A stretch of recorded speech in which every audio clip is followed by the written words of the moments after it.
Hey, welcome back.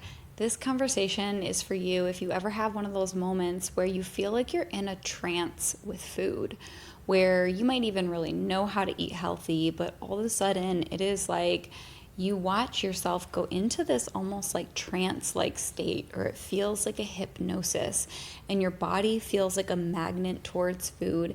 And even though there's another voice inside of you that says don't do it, there's something else inside of you that is pulling you toward this downward spiral, and you don't feel like you're in your power with being able to stop.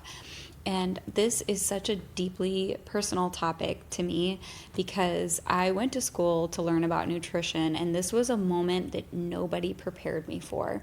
No one told me what was happening in my body, in my thoughts, in my nervous system, and that this was actually a very normal thing that was happening. No one ever told me that. And so while I had this whole mind full of facts around nutrition, I could tell you all about vitamins, and I could tell you how to be healthy and which foods are healthy and which ones are not.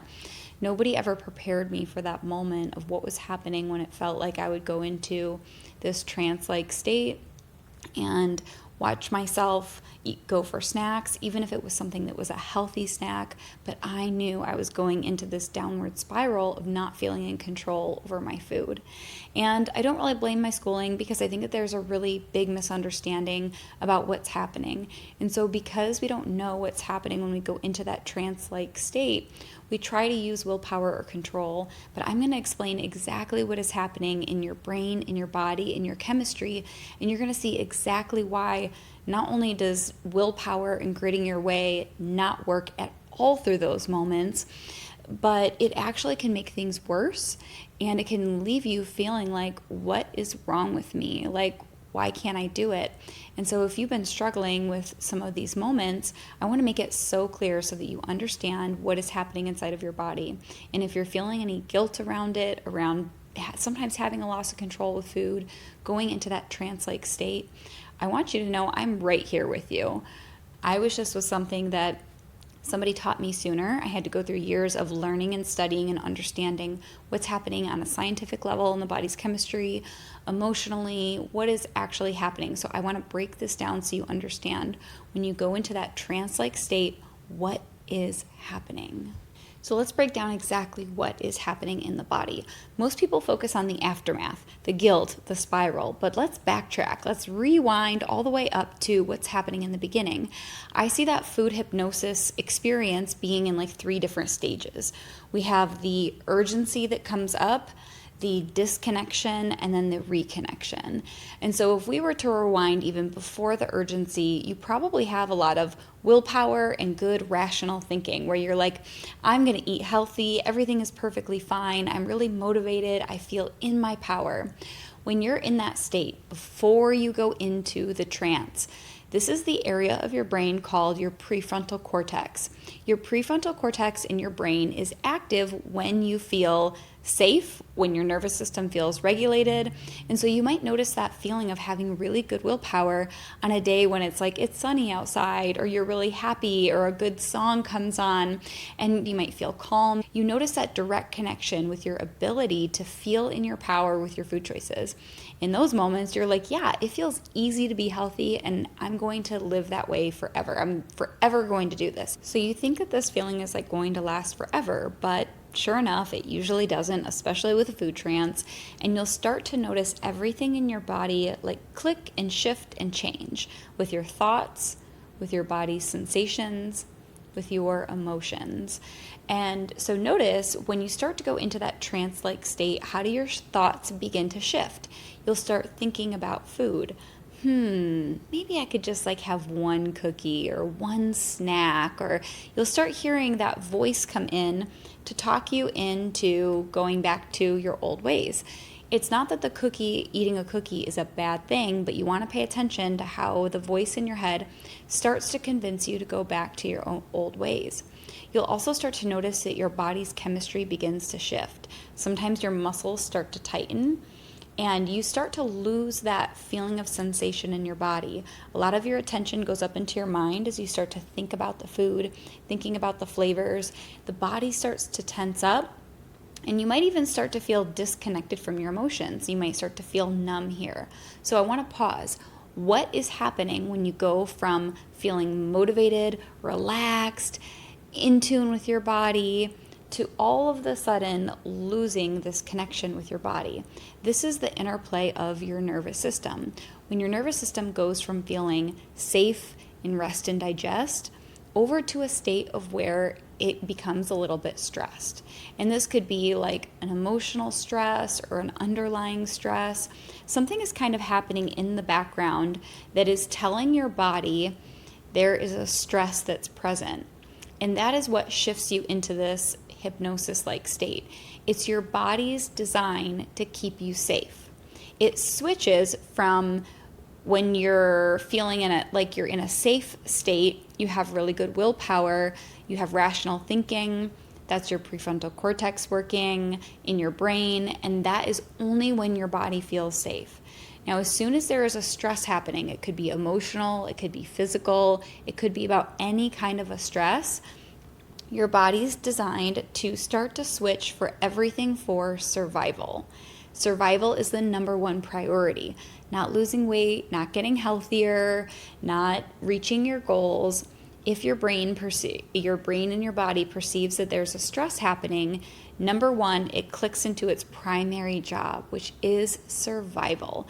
So your body will adjust to basically keep you in a place of survival. So your body will adapt to that by starting to get you to have thoughts to eat food for survival, whether it doesn't matter what it is, but your brain is going to try to convince you, go eat the sugar, go eat the food. It's trying to prime you to go have things for survival.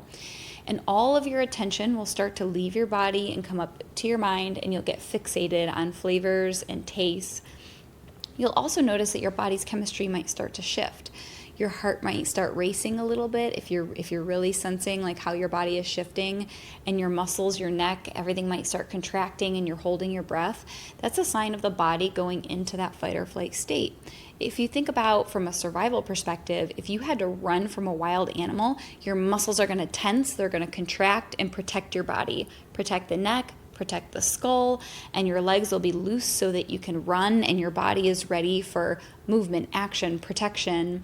So this is like our inherent design that goes all the way back from the caveman days to be able to switch from a state of rest and digest, your body feels safe, to fight or flight. We need survival protection.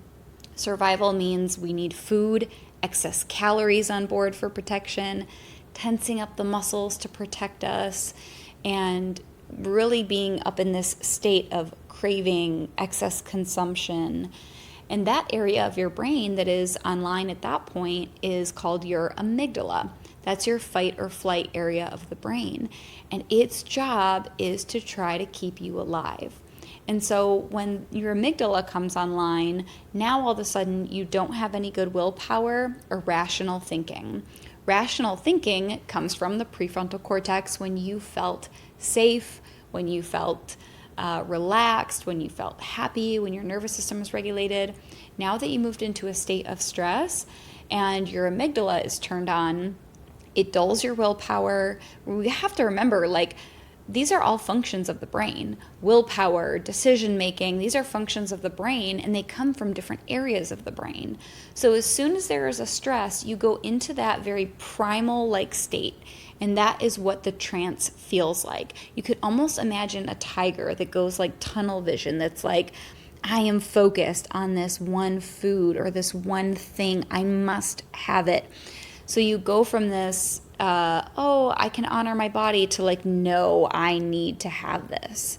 And that is the number one driver of what food choices you're going to make. Now, you still might have another part of you that says, don't do it. You have goals. You swore you were going to eat healthy. Don't do it.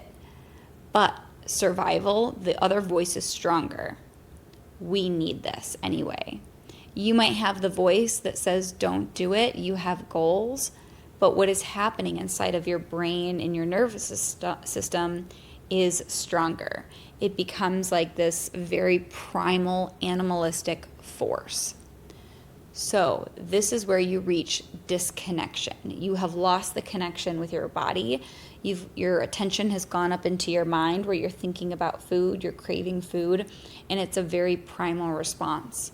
You're hyper focused on food, and no matter how much this other part of you says you have goals, you are in the zone. You are in a trance-like state. This has nothing to do with your willpower. It's how your body, your brain, your body, it works together to create protection when you're under a stress. And you can feel it like a switch.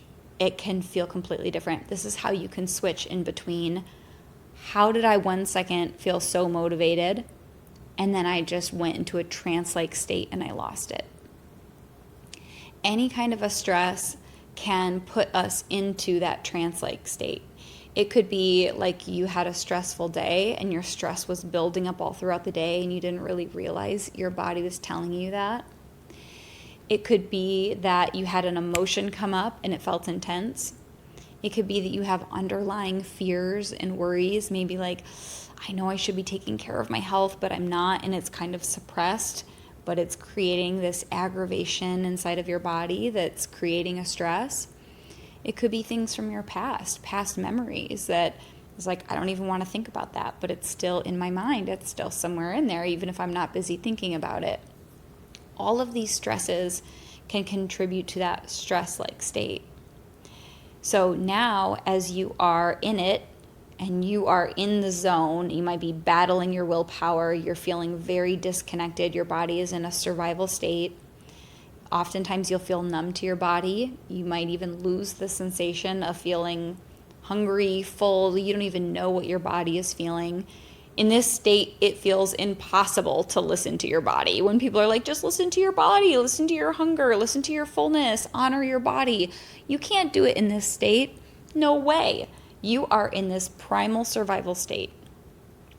And so that's when you go into eating more food than what you need. So once you have been in this like downward spiral trance and you're eating more food than what you're needing, once your body feels safe because you've had excess food, that's when your brain is like, okay, we're safe, we're okay, we've had an abundance of calories. You have to remember that everything in your body is just signals. So when you've had an abundance of calories, your body gets the signal, we're safe. Food is one of the foundational things that we need to be safe. It's one of our basic needs. And so when we've had excess food, even though it might feel bad because it's unhealthy food, it's still protection. And now that switches the area of your brain that's working. Now you switch back to your prefrontal cortex in your brain, which is rational thinking, because now you're safe. So your amygdala is not lit up anymore. You're not in survival. Your nervous system's coming back down because food helped regulate you. You're feeling safe. And now your rational thinking comes back. You come back into connection with your body. Now you're feeling physically awful because you can now feel the sensations in your body. Oh my gosh, I feel terrible. What did I just do?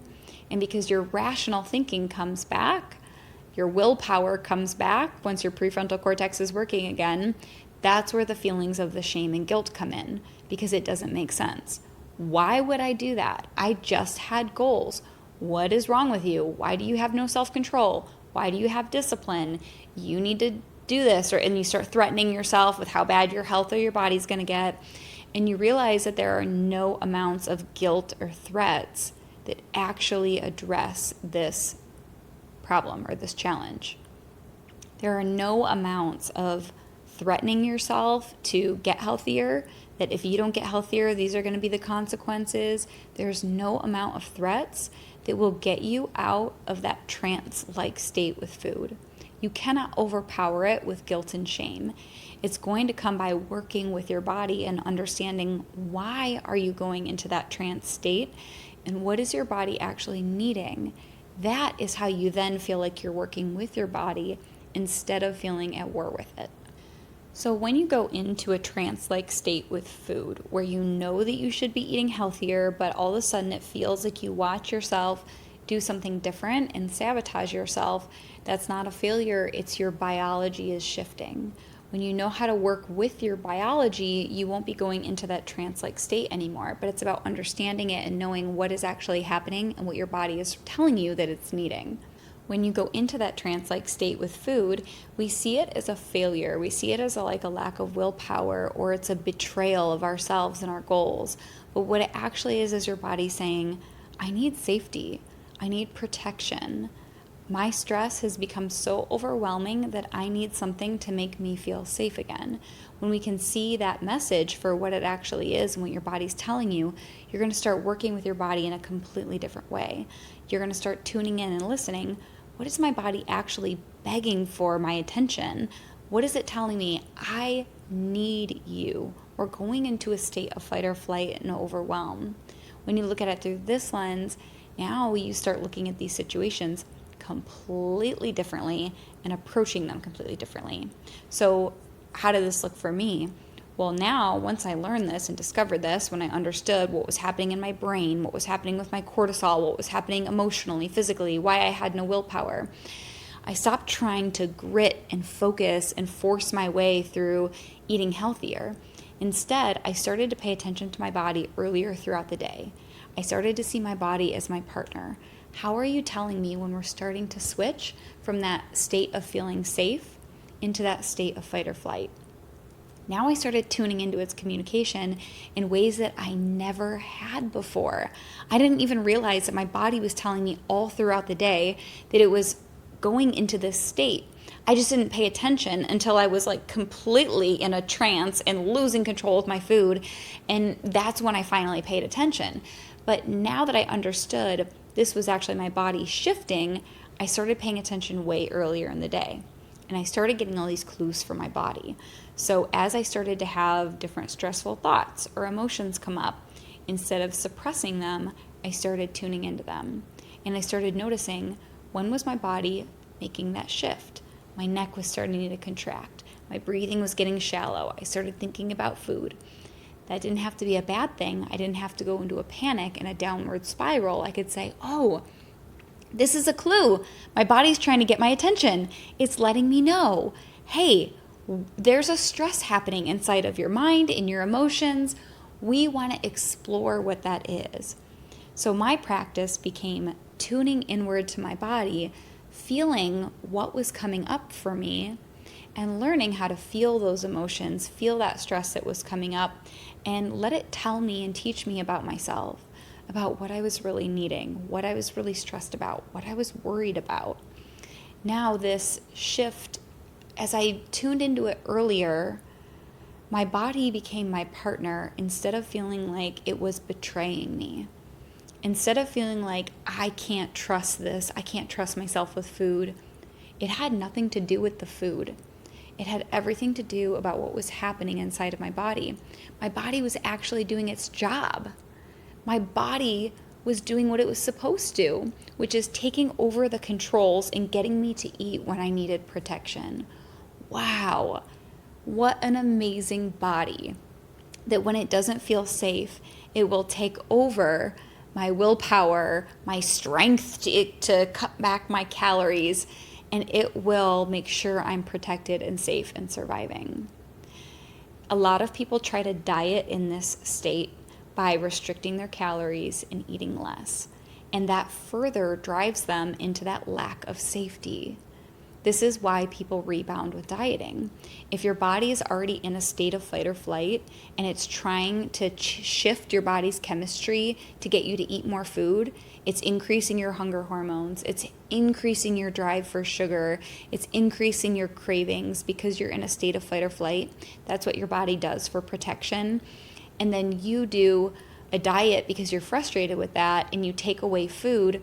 That further creates an alarm in your mind and in your body. We're not safe. And that's what causes this rebound, where you're gritting and holding onto your willpower as hard as you can, but then you rebound the other way because you haven't created that safety. And so the more that your body goes into that stress response, the more it will take over controls and put you into that trance-like state. If you have a little bit of stress, it might look like I kind of am grazing and I'm just thinking about food and I'm thinking about snacking, and you don't feel it as intensely. It might not be a complete loss of control. But if you go in the other direction, it could be completely a loss of control if you have high stress, high fight or flight, and it completely takes over your brain. So here's what I really learned from all of this, was that getting out of that trance-like state with food and really feeling powerful with my food again, it wasn't about gritting. It wasn't about avoiding food. It wasn't about trying harder. It was about coming into deeper presence with myself. Feeling, when is my body telling me emotionally, physically, what are the thoughts that I'm having? What are the clues that let me know that my body is switching from this state of safety to fight or flight, that my body is really needing something. When you come into such presence with your body, you realize that your body is never working against you. It's just that you don't understand the communication. When you learn the communication, now you feel like you're working with your body. It's not about avoiding food. It's not about controlling food.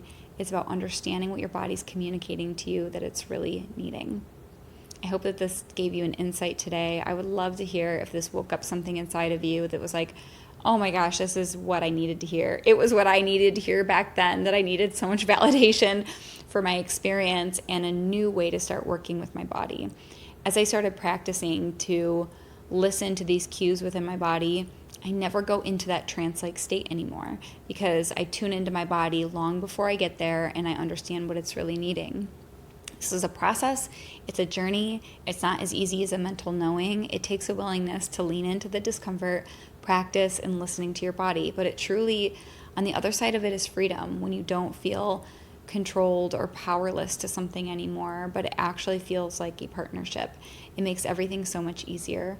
So I would love to hear if something landed with you today. If you feel like you need support with your journey, this is everything that I coach people on in Mastering Mindfulness. You can check out all the resources at masteringmindfulness.institute.